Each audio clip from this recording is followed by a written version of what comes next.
বাংলাদেশের রাজনীতিতে শেখ হাসিনা একটি আলোচিত নাম। অনেকের নিকট সমালোচিত, অনেকের নিকট তার যে চরিত্রটি এটি জটিল, নির্মম এবং একই সঙ্গে নৃশংস। অনেকের নিকট কৌতূহল দীপ্ত।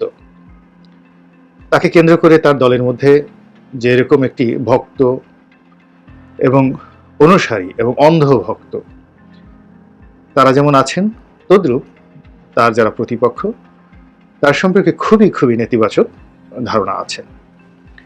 বাংলাদেশের গণতন্ত্র, গণতান্ত্রিক আন্দোলন এবং রাজনীতি সেই 1981 সন থেকে একেবারে তিনি যে পালিয়ে গেলেন 2024 সনের আগস্ট মাসের 5 তারিখে, এই সুদীর্ঘ সময়ে তার যে ইতিহাস রয়েছে সেই ইতিহাস ইচ্ছে করলে আপনি মুছে ফেলতে পারবেন না। তাকে নিয়ে আলোচনা হবে, তাকে নিয়ে সমালোচনা হবে এবং যেটা হচ্ছে এখন তার দুর্নীতি, তার অনিয়ম, তার ক্রসফায়ারে তার নিষ্ঠুরতা, আয়নাঘর, এরপর বিদেশে অর্থ পাচার, পরিবার পরিজনকে যেটাকে নেপোটিজম বলে, রাষ্ট্র ক্ষমতায় বসে রাষ্ট্রের সব কিছু তসরুপ করার যে নজির তিনি স্থাপন করেছেন, এটা যেভাবে আলোচনার দাবি রাখে, একইভাবে তিনি যে উন্নয়ন করেছেন দেশের এবং অনেক বিষয় তার যে ভিশন ছিল, মিশন ছিল, এটি নিয়েও কিন্তু আলোচনা হবে। তিনি খুব শক্ত হাতে দল পরিচালনা করেছেন। দলের ভিতরে যত বিখ্যাত লোক আছেন তার উপর চোখ তুলে কথা বলতে পারে। সবাইকে তিনি সভাস্থল থেকে অপমান করে, লাঞ্ছনা দিয়ে, চক্রান্ত করে, কূটকৌশল প্রয়োগ করে, বুদ্ধিমত্তা প্রয়োগ করে তিনি এমনভাবে অপদস্থ করেছেন যে আওয়ামী লীগের বাইরে গিয়ে সেই মানুষগুলোর আর কোনো রাজনৈতিক অস্তিত্ব থাকেনি, টিকেনি। একইভাবে তিনি তার যে রাজনৈতিক প্রতিপক্ষ, এই প্রতিপক্ষকেও তিনি দমন করেছেন, পীড়ন করেছেন, তুচ্ছ করেছেন, তাচ্ছিল্য করেছেন এবং অনেকের রাজনৈতিক ক্যারিয়ার তিনি শেষ করে দিয়েছেন। তো তার এই যে বর্ণাঢ্য জটিল চরিত্র, এই চরিত্রের মধ্যে একটি অন্যতম বৈশিষ্ট্য ছিল দুষ্টুমি। দুষ্টুমি কথাটা আমরা খুব ইতিবাচক অর্থে ব্যবহার করি, অনেকে আবার এটাকে নেতিবাচক অর্থে ব্যবহার করেন। ঘটনায় যাই হোক না কেন, শেখ হাসিনার মধ্যে অনেক আগের থেকেই প্রচণ্ড রকম একটু দুষ্টুমির যে বুদ্ধি সেটি ছিল। এখন সেই দুষ্টুমি মানে শিশুতোর দুষ্টুমি, নাকি উইটি, যেটাকে মার্গারেট থ্যাচার, রোনাল্ড রিগান বা উইনস্টন চার্চিল, ওনাদের মতো রাষ্ট্রনায়করা যেভাবে তাদের জায়গায় থেকে দুষ্টুমি করতেন, ঠিক সেই রকম কিনা তার কিছু একেবারে উদাহরণ, চাক্ষুষ উদাহরণ আপনাদেরকে দেব। আশা করি আপনাদের ভালো লাগবে। বেশ কয়েকটি উদাহরণ। প্রথমে আমার নিজের জীবনের একটা কাহিনী বলি। আপনাদের হয়তো অনেকেই যারা আমার টক শো দেখেন তাদের মনে আছে যে আমি একটা গল্প বলেছিলাম, আবুল হোসেনের দৌড়ের গল্প।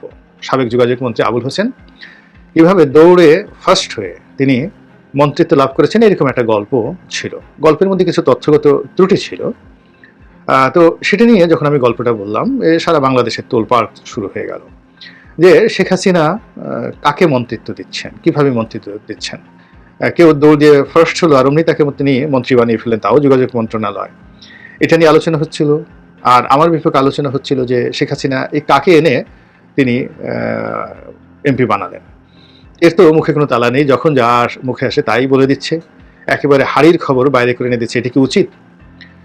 তো এই বিষয়গুলো নিয়ে মানে পুরো আওয়ামী লীগের মধ্যে নেতিবাচক প্রতিক্রিয়া দেখা দিল, হাসাহাসি শুরু হলো সারা দেশে। প্রথম আলো এইটাকে কেন্দ্র করে, এই গল্পকে কেন্দ্র করে একটা বিশেষ সংখ্যা বের করলে কি গল্প শুনাইলেন রনি ভাই। এতে করে শেখ হাসিনার আশেপাশে যারা লোকজন, মাননীয় প্রধানমন্ত্রীর তৎকালীন খেপে গেলেন। সংসদীয় কমিটিতে আমার এই বিষয়টি উঠলো। তো ওঠার পর তিনি আমাকে বললেন যে এই গল্প কি রনি তুমি বলেছ? তো আমি দাঁড়িয়ে বললাম যে জি বলেছি। তো তিনি বললেন যে তোমাকে এই গল্প কে বলেছে? তো আমি বললাম যে একজন সাংবাদিক আছে, রাহুল রাহা, আপনার সফর সঙ্গী ছিল চীন দেশে, সে বলেছে। তো তিনি বললেন যে তুমি এই গল্প বলবা, আমার সাথে একটু পরামর্শ করে বলবা না? তোমার ওখানে তো তথ্যে গরমিল রয়েছে। তুমি বলছো যে একটা দৌড় প্রতিযোগিতা হয়েছে লেকের পাড়ে, ওটা তো লেকের পাড়ে ছিল না, ওটা একটা স্পোর্টস স্কুল ছিল। দ্বিতীয়ত যে ওখানে আমার যতটুকু মনে পড়ে, ওখানে তো আবুল হোসেন ফার্স্ট হয়নি, ওখানে সাবের ফার্স্ট হয়েছিল, মানে সাবের হোসেন চৌধুরী। তো যদি দৌড়ে কেউ প্রতিযোগিতায় প্রথম হতো এবং তার মন্ত্রী বানানোর যদি কোনো বাধ্যবাধকতা থাকতো, কমিটমেন্ট থাকতো, তাহলে তো সাবেরকে মন্ত্রী বানাতাম। জনাব সাবের হোসেন চৌধুরী সেই অনুষ্ঠানে উপস্থিত ছিলেন। মানে এটা যে স্পষ্টতই তাকে অপমান করা এবং তাকে ছোট করা, তিনি একেবারে মাথা নুইয়ে রাখলেন, একদম কোনো রকম কথাবার্তা বললেন না এবং পুরো অডিয়েন্স একদম থান্ডার্ড হয়ে গেল যে তারা আমাকে একটু বকা দেওয়াবেন প্রধানমন্ত্রীকে দিয়ে ইত্যাদি যেরকম সুযোগ সুবিধা তারা কল্পনা করছিলেন, এই পুরোটা বুমেরাং হয়ে গেল। ওদিকে আবুল হোসেন সাহেবও জনাব তুফাইল আহমেদ সাহেবকে কনভিন্স করে তার মাধ্যমে আমার বিরুদ্ধে অভিযোগ উত্থাপন করেছিলেন জনাব তুফাইল সাহেবের এই আর আবুল হোসেন সাহেবের যে টোটাল যে চক্রান্তটি, এটি ওখানে মাঠে মারা যায়। এই যে দেখেন যে 111-এর সময় জনাব সাবির হোসেন চৌধুরী থেকে শুরু করে অন্যান্য যারা তার বিরোধিতা করেছে এবং তিনি যাদেরকে টার্গেট করেছিলেন, শেষ দিন পর্যন্ত তিনি তাদেরকে উঠতে বসতে এইভাবে অপমান করেছেন দুষ্টামির ছলে, হাসির ছলে। একটা অনুষ্ঠানে যেমন দেখা গেল যে সাবেক সাধারণ সম্পাদক জনাব আব্দুল জলিল সাহেব, তো জলিল সাহেবকেও তিনি দেখতে পারতেন না শেষের দিকে।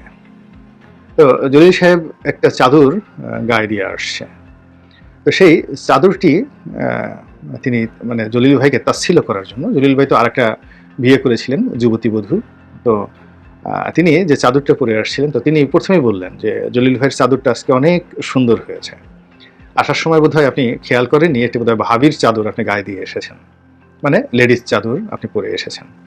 আর তো হাসির রোল পড়ে গেল চারিদিকে। এইভাবে তিনি দুষ্টামি করতেন। তো তার সেই দুষ্টামির যে নমুনা, এটা হাল আমলেও যায়নি। এখন তিনি খুবই একটা মানসিক প্রেশারে রয়েছেন, অস্বাভাবিক একটি পরিস্থিতিতে রয়েছেন, কিন্তু অতি সম্প্রতি তার একটি টেলিফোনের যে আলাপ, এটি ভাইরাল হয়ে গিয়েছে।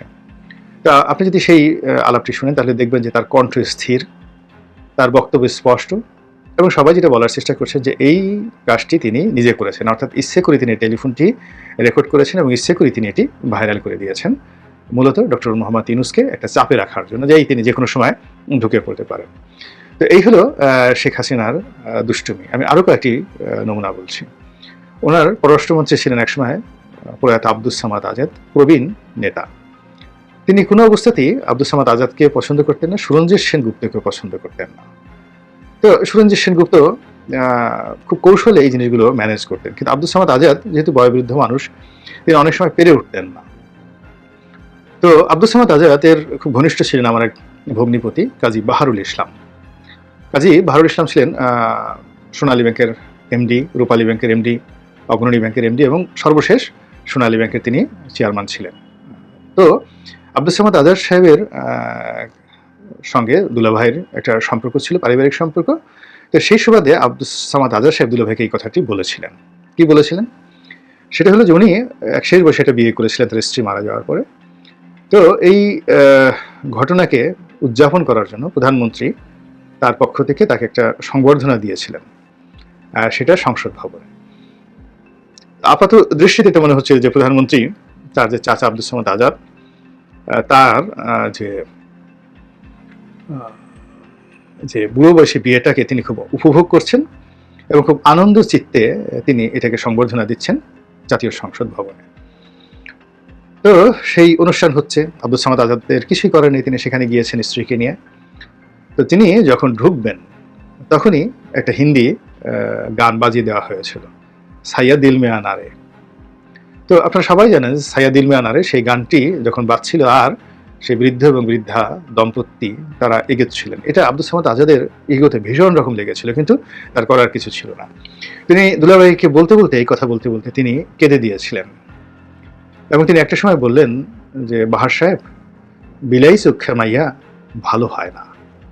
সিলেটের আঞ্চলিক ভাষাতে তিনি এই কথাটি বলেছিলেন। দুলাভাই আমাকে কথাটা বলেছেন। দুলাভাই এখনো জীবিত আছেন, আব্দুস সামাদ আজাদ জীবিত নেই। তো এই যে অনেক কিছু তার এই যে দুষ্টামি, সেই দুষ্টামির মধ্যে যেমন তার একজন লোক এসে বলতেছে আরেকজনকে যে আজকে নেত্রীর সামনে তোমার অনেক প্রশংসা শুনলাম, এবং আমি সেই লোকটার নাম বলবো না, তিনি বিব্রত বোধ করবেন। মস্ত বড় একজন সাংবাদিক, প্রধানমন্ত্রী খুব কাছের ছিলেন। তো তিনি এসে সেই আরেক নেতাকে বলছেন যে আপনার খুব প্রশংসা শুনলাম, আপনাকে যে কত ভালোবাসে নেত্রী আজকে টের পেলাম। তো সে কীরকম, সেই লোক জিজ্ঞেস করলো খুশি হয়ে। তো বললো যে আপনার যারা প্রতিপক্ষ তারা নেত্রীর কাছে গেছিল নালিশ দেওয়ার জন্য, এবং তারা বলছিল যে আপনাকে মারবে, আপনাকে পিটুনি দেবে। তো এটা শুনে নেত্রী বলল যে এই খুব বেশি মারধর করো না, কিন্তু হালকা, তোমাদের যখন এত মারতে ইচ্ছে করে খুব অল্প, যেন রক্ত ঠক্ত বের না হয়। তো এই ধরনের দুষ্টামি তিনি করতেন, সবার সঙ্গে সেই দুষ্টামি করতেন।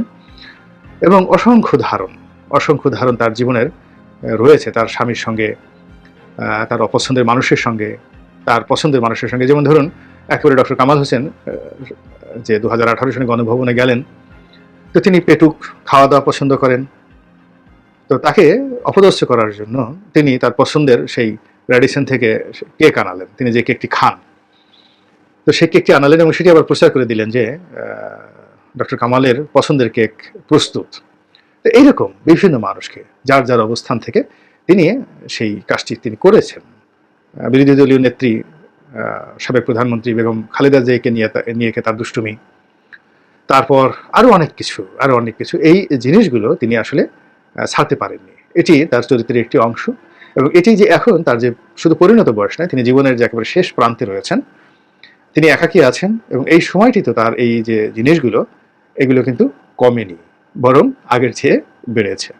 তো যখন এই জিনিসগুলো বেড়েছে, তার যে প্রাণ শক্তি, তার যে উদ্ভাবনী ক্ষমতা, তার যে উইটি ক্যারেক্টারিস্টিক্স, এই জিনিসগুলো এখনো পর্যন্ত যদি সচল থাকে, তাহলে তার প্রতিপক্ষের জন্য এটা একটা ব্যাড মেসেজ যে তিনি এখনো হাল ছাড়েননি। এর কারণ হলো মানুষ যখন হাল ছেড়ে দেয় তখন আর তার এই ধরনের রং তামাশা করার অবস্থা থাকে না। সেই আব্দুল করিমের সেই গানের মতো যে এখন যে বয়স হয়েছে, আগের বাহাদুরি গেল কই।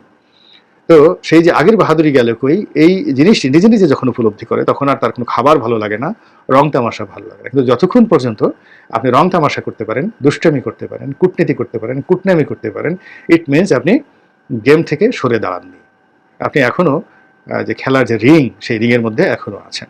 তো কাজেই শেখ হাসিনাকে যারা প্রতিপক্ষ মনে করেন, তার এই দুষ্টামি, আমি মনে করি সাম্প্রতিক সময় তার যে দুষ্টামি, এই দুষ্টামি প্রতিপক্ষের ঘুম হারাম করে দেবে। এটাই হলো স্বাভাবিক। আল্লাহ আমাদের সবাইকে হিদায়াত দান করুন এবং হেফাজত করুন। আসসালামু আলাইকুম ওয়া রাহমাতুল্লাহি ওয়া বারাকাতুহু।